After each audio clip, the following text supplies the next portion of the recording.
నిజంగా మొఘల్ వారసులం అనిపించుకోవాల్సిన పరిస్థితా, లేకపోతే ఇప్పుడు వారు అన్నట్లుగా సెక్యులర్ వాదం, లేకపోతే ఒక మోడర్నైజేషన్, గ్లోబలైజేషన్ ఇలాంటివన్నీ కూడా ఇంకల్కేట్ చేసుకుంటూ లేదు తప్పు జరిగింది మేము మళ్ళీ తిరిగి ఇచ్చేస్తామనే పరిస్థితులు ఉండాలా? ఎవరు అడ్డుకట్ట వేస్తున్నారు దీనికి? శశిధర్ గారు ఇప్పుడు ఓకేనా అండి? రాజు గారు, శశిధర్ గారు. నమస్తే అండి. శశిధర్ గారు సార్ని మాట్లాడి కంటిన్యూ చేయమంటారు, నేను కంటిన్యూ మీరు చేయండి. శశిధర్ గారు మీరు కంటిన్యూ చేయండి. మొన్న మొఘలు వారసులు అని చెప్పుకున్న టూసీ అయోధ్య రామ మందిరం కోసం నేను బంగారు ఇటుక పంపుతాను, పాప ప్రక్షాళన చేసుకుంటాము మా పూర్వీకులు చేసిందంటేనే ముందుకు వచ్చాడు. తర్వాత 9 నవంబరు 2019 వరకు కూడా సుప్రీంకోర్టు రాజ్యాంగ ధర్మాసనం లోపల న్యాయ పోరాటం చేసినటువంటి అన్సారీ కూడా బాబ్రీ మస్జిద్ పక్షాన అని చెప్పుకొని చివరికి అయోధ్య మందిర ప్రాణ ప్రతిష్ఠ కోసం ఇన్విటేషన్ అందితే ఇది నా జన్మకు కలిగినటువంటి అదృష్టము, అయోధ్య దేవభూమి, పుణ్యభూమి, తపోభూమి అని అన్నాడు. వాళ్ళకు జ్ఞానోదయం అయింది. కానీ రజాకార్లు ఈ ఈ దేశాన్ని మతం ఆధారంగా విభజించాలనేటువంటి మహమ్మద్ అలీ జిన్నా వారసత్వాన్ని వంటకు పుట్టించుకున్నటువంటి వాళ్ళు, వంట పట్టించుకున్నటువంటి వాళ్ళు, కాసిం రజ్వీ వారసత్వం నుంచి పుట్టుకొచ్చినటువంటి వాళ్ళు, ఈ ఓవైసీ లాంటి వాళ్లకు ఇంకా మతం ఆధారంగా దేశాన్ని విభజించాలనేటువంటి కుట్రలకు వీళ్ళు పాల్పడుతున్నారు. దేశాన్ని కలిసి ఉంచాలనేటువంటి ఆలోచన వీళ్ళకి లేదు. ఏ దేశమైనా తన యొక్క బానిసత్వాన్ని దూరం చేసుకున్న తర్వాత తన యొక్క బానిస చిహ్నాలను తొలగించుకొని తనదైనటువంటి ఒక ఘన చరిత్రను మళ్ళీ పునఃప్రతిష్టాపన చేసుకుంటది. చరిత్రలో అనేక సంఘటనలు ఉన్నాయి అట్లా. 12వ శతాబ్దం లోపల స్పెయిన్ పూర్తిగా ముస్లిం ఆక్రమణదారుల యొక్క చేతిలోకి వెళ్ళిపోయిన తర్వాత మళ్ళీ ముస్లిం దురాక్రమణదారుల నుంచి స్పెయిన్ మళ్ళీ విముక్తి అయిన తర్వాత తిరిగి అక్కడ మసీదులన్నీ కూడా చర్చిలుగా మారినాయి. మళ్ళీ పూర్తిగా వాళ్ళదైనటువంటి ఒక స్వాభిమానాన్ని చాటుకున్నారు. అదే మనం ఈ తరం లోపల మనం చూస్తే రష్యా నుంచి పోలాండ్ విడిపోయిన తర్వాత పోలాండ్ లో ఉన్నది క్యాథలిక్లే, రష్యాలో ఉన్నటువంటిది అక్కడ కూడా క్యాథలిక్ పాటిస్తారు. అయినా వాళ్ళు రష్యన్ల యొక్క క్యాథలిక్ చర్చిలను తొలగించి తమదైనటువంటి ఒక క్యాథలిక్ చర్చిలను పునర్నిర్మాణం చేసుకున్నారు. ఎందుకోసం చేసుకున్నారు? అది క్యాథలిక్ చర్చి, ఇది క్యాథలిక్ చర్చి. కానీ ఆ బానిస చిహ్నాలు ఉండకూడదు అనుకున్నారు. ఆ బానిసత్వం యొక్క మన కళ్ళ ముందర ఆ యొక్క విదేశీ దురాక్రమణ చిహ్నాలు ఉండకూడదు అనుకున్నారు. కాబట్టి భారతదేశం యొక్క స్వాతంత్రోద్యమం కూడా స్వరాజ్యం కోసం జరిగింది.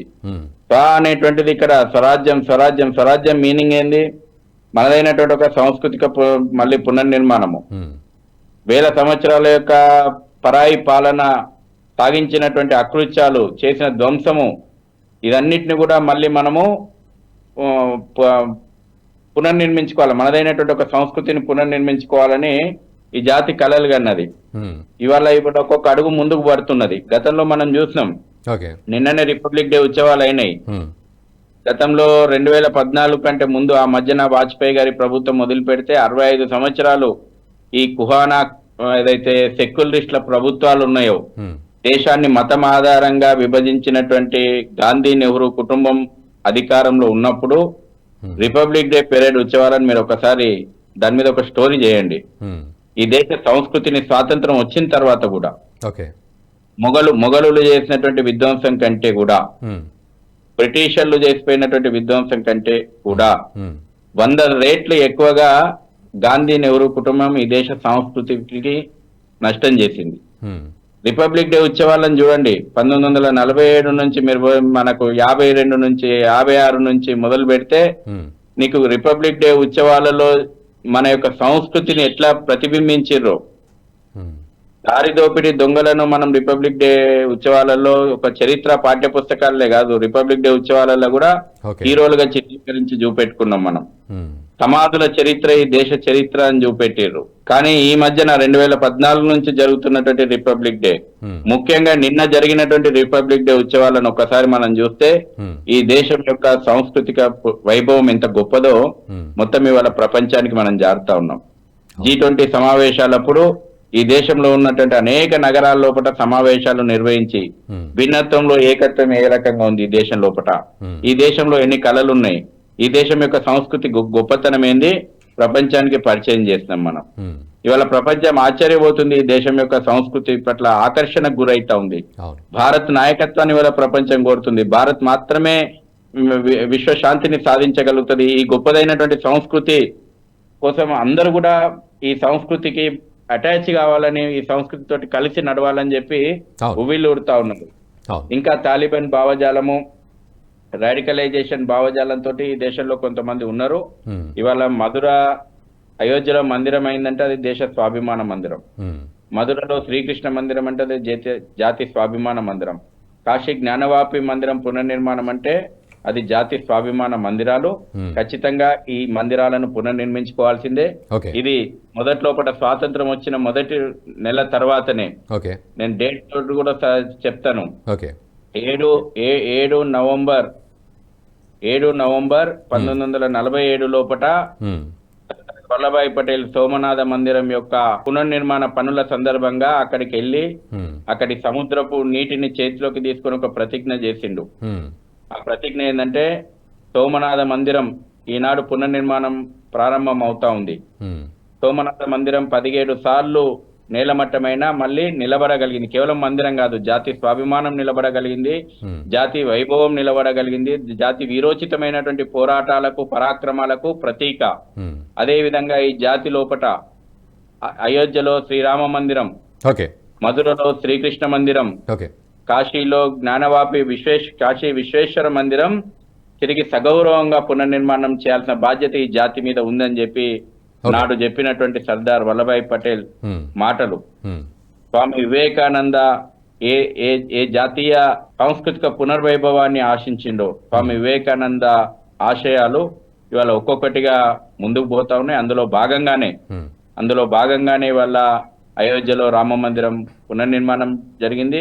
అందులో భాగంగానే కాశీ విశ్వేశ్వర మందిరం యొక్క పునర్నిర్మాణము, మధుర శ్రీకృష్ణ జన్మభూమి లోపల మందిరం యొక్క పునర్నిర్మాణము సాగుతుంది.